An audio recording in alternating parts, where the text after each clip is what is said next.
Angol ang tulo ka driver atol sa disgrasya sa kadalanan sa Pulumulok South Cotabato ug Buena Vista, Agusan del Norte.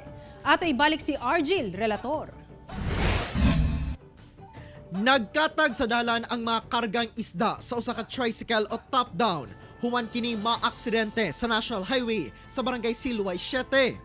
Sumala sa Pulumulok Traffic Police, paadto na unta sa Tupi, South Cotabato ang tricycle aron i-deliver ang isda. Diyang pag-abot sa maong dapit, bibuto kuno ang ligid sa tricycle. Hinungdan nga nawad-an og kontrol sa manubela ang driver ug naadto sa Picas Lane kung asa nakasugat niini ang 10-wheeler truck.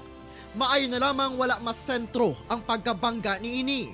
Gani ang driver nga gilang si Edmond Odal, 50 anyos, nakahiagom lang og mga samad sa kalawasan ug padayon nagapaayo sa ospital. Sa Buena Vista, Agusan del Norte, nagkarambola ang tulo ka mga sakyanan. Human mibangga ang usa ka multicab sa kasugat nga truck nga dunay kargang troso. Hinungdan nga nabangga sab ang motorsiklo nga nagsunod sa multicab.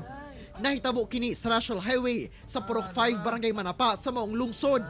Sa investigasyon, gikan na sipit og padulong Butuan City ang multicab nga gimaneho ni Eddie Simbahon Torino ug ang motorsiklo nga gimaneho ni John Ramos Ratonil. Diyang kasugat na sa multicab ang truck nga gimaneho ni Jonathan Sumalinog Plando ug dunay kargang mga troso.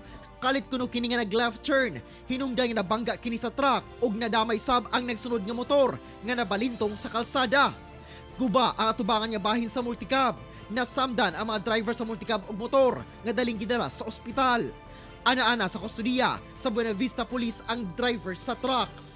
Ako si Argil, relator para sa One Mindanao.